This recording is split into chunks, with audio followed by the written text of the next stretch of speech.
সে ভাই ভাই মারামারি রক্তারক্তি ব্রাজিল এবং আর্জেন্টিনার খেলাকে কেন্দ্র করে অথবা এই ফুটবল বিশ্বকাপকে কেন্দ্র করে আমাদের দেশে যে উন্মাদনা দেখা যাচ্ছে, আসলে মুসলিম হিসাবে আমাদের করণীয় কি? একজন মুসলিম হিসাবে আমাদের বড় করণীয় হচ্ছে আমরা আমাদের পরিচয় সম্পর্কে সজাগ সচেতন হওয়া। বড় আফসোসের বিষয়, আজকে আমি মুসলিম, আমার পরিচয় আমি জানি না।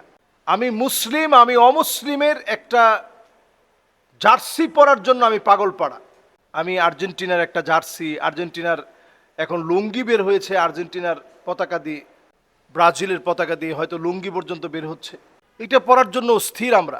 জার্মানির একটা পতাকা বানাতে গিয়ে 7.8 কিলোমিটার, মানে চিন্তা করেন 8 কিলোমিটার লম্বা একটা জার্সি বানাতে গিয়ে আমজাদ হোসেন নামে এক ব্যক্তি ওনার ক্ষেত বিক্রি করে ফেলেছে, জমি বিক্রি করে জার্সি তৈরি করা হচ্ছে। আহারে মুসলমান, পতাকা তৈরি করা হচ্ছে। আমরা যদি একটু চিন্তা করি যে জমি বিক্রি করে একটা পতাকা তৈরি করা হচ্ছে, মানুষ কত নিচে নামতে পারে। একজন বৃদ্ধ মানুষ, আমরা কতটা পাগল হলে পরে নিজের জমি বিক্রি করে এরপরে পতাকা তৈরি করতেছে। বাংলাদেশে এরকমও নজির আছে, কয়েক কিলোমিটার লম্বা পতাকা বানাতে গিয়ে বাড়ি বিটা সব বিক্রি করে ফেলেছে। এরকম উন্মাদনা আসলে যারা খেলায় অংশগ্রহণ করতেছে, জার্মানিতে আপনি যান, ওদের মধ্যে কোনো উন্মাদনা নাই। আপনি আর্জেন্টিনায় যান, দেখবেন দিব্যি মানুষ মানুষের মতো কাজকর্ম করতেছে, এগুলোর খোঁজ খবরও নাই। আপনি ব্রাজিলে যান, কিছু জায়গা ছাড়া আপনি দেখবেন তাদের মধ্যে কোনো খোঁজ খবরও নাই। যাদের হাতে আমাদের মুসলমানদের রক্তে রঞ্জিত হয়েছে, মুসলমানদের রক্তে রঞ্জিত হয়েছে যাদের হাত, তাদের সঙ্গে যারা হাত মিলিয়েছে, যারা এক চোখকে প্রতিনিয়ত প্রমোট করছে, এই মানুষগুলোর একটা জার্সি আপনাকে কেমন করে মাতোয়ারা করে? আপনার চোখে কি কখনো ভাসে না কত মুসলিম এখনো বিভিন্ন গুহার মধ্যে চিৎকার করছে, যার কাছে একটু খাবার পৌঁছায় না? কত মুসলিম এমন আছে দুইটা ঈদের সময় এক টুকরো গোশত খেতে পারে না? কত মুসলিম এমন আছে যারা একটু শান্তিতে নিরাপত্তায় ঘুমাতে পারে না? কত মুসলিম এমন আছে সুমিষ্ট একটু পানি যার কাছে নাই, একটা খেজুর পেলে আলহামদুলিল্লাহ আলহামদুলিল্লাহ আলহামদুলিল্লাহ বলে আত্মচিৎকারে মালিকের শুকরিয়া আদায় করে। সেই মুসলমানদের আত্মচিৎকার আমাদের হৃদয়ে লাগে না।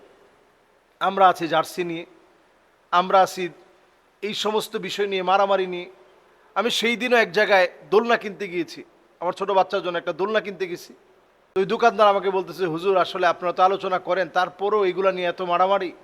আমার নিজের ছেলেই ব্রাজিলের একটা টি শার্ট পরেছে, জার্সি পরছে, সেই জার্সিটা পরার কারণে আর্জেন্টিনার যে আছে সে চেয়ার দিয়ে মাথার মধ্যে বাড়ি দিয়েছে। এটা ভাইয়ে ভাইয়ে রক্তারক্তি হচ্ছে, এলাকায় আধিপত্য বিস্তারের মতো করে।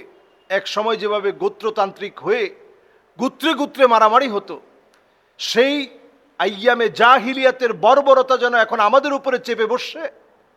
ওই সময় যেন আউস আর খাজরাজ যেভাবে মারামারি কাটাকাটি করতো, হানাহানি করতো সামান্য বিষয় নিয়ে, এখন আমরা দেখতে পাচ্ছি ঠিক এই ফুটবলের খেলা নিয়ে এরকম মারামারি কাটাকাটি হানাহানি হচ্ছে। সুতরাং আমরা আল্লাহর কাছে পানাহ চাই। নবী সাল্লাল্লাহু আলাইহি ওয়াসাল্লাম আমাদেরকে বারবার সতর্ক করেছেন, মান তাশাব্বাহা বিকাউমিন ফাহুয়া মিনহুম, যেই জাতি যাদেরকে অনুসরণ করবে তাদের মতো আপনি হবেন। আল মারউ মাআ মান আহাব্বা, ব্যক্তি যাকে ভালোবাসবে তার সঙ্গে আপনি থাকবেন। শুধু তাই না, নবী সাল্লাল্লাহু আলাইহি সাল্লাম আমাদেরকে হাদিসের মধ্যে দেখিয়ে গেছেন, শিবরান বিশিবিরিন, বিগত বিগত অমুসলিমদেরকে অনুসরণ করবে। এক বিগত যদি অমুসলিমরা যায়, দেখা যাবে একটা সময় আপনিও এক বিগত গিয়ে থামবেন। এখন তো তাই হচ্ছে। এই খেলাকে কেন্দ্র করে এত উন্মাদনা আমাদের ভিতরে, আমাদের পার্শ্ববর্তী দেশে এত উন্মাদনা নেই। আমরা তো মুসলিম, আমাদের উন্মাদনা খেলাকে নিয়ে কেমনে হয়? সুতরাং এই সময়টাতে সজাগ হন। অনেকে দেখবেন টেলিভিশন ছেড়ে রেখে একদিকে স্কোরও দেখতেছে, আবার নামাজও পড়তেছে, অথবা নামাজের সালাম ফিরাতে দেরি, স্কোরে তাকাতে দেরি নেই। পুরা নামাজের ভিতরে ওনার চলতেছিল যে কি জানি হয়েছে খেলার, খালি সালামটা ফিরায় নেই, তারপরে মন ভরে দেখবো। হাদিসের ভিতরে নবীজি সাল্লাল্লাহু আলাইহি সাল্লাম এই জাতীয় নামাজকে বলছেন তিলকা সালাতুল মুনাফিক, এটা মুনাফিকের নামাজ। যেই নামাজের ভিতরে নাকরুন কানাকরি দিকা, মুরগির ঠোকরের মতো আপনি ঠোকর দিয়েছেন, সেজদার পরিবর্তে মুরগির ঠোকর দিয়েছেন। নামাজের কোনো মনোযোগ আপনার নাই।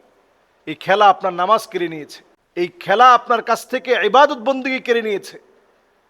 এই জন্য এই জাতীয় খেলা থেকে আমাদের অনেক দূরে থাকা। হ্যাঁ, যাদের অভ্যাস আছে খেলার খোঁজ খবর রাখা, একটু স্কোর সম্পর্কে আপনি কারো কাছ থেকে জেনেও নিতে পারেন। এখন অনলাইনের যুগ, যে কোনো সময় আপনি আপডেট দেখতে পারেন। একেবারে নিমগ্ন হয়ে ওই খেলায় মত্ত হয়ে যেতে হবে, বাসায় বাসায় পতাকা টানাতে গিয়ে মারামারি করবেন, জার্সি নিয়ে মারামারি করবেন, আল্লাহ তাআলার কাছে জবাব দেওয়া লাগবে। আমাদের মুসলিম ভাইরা মার খাবে আর আপনি এগুলো নিয়ে চিন্তায় পড়ে থাকবেন। মুসলমানদেরকে নিয়ে আপনার কোনো চিন্তা নাই, এটা মনে রাখবেন। এই আঘাতগুলো বড় শক্তিশালী হয়ে আমাদের উপর আসতেছে।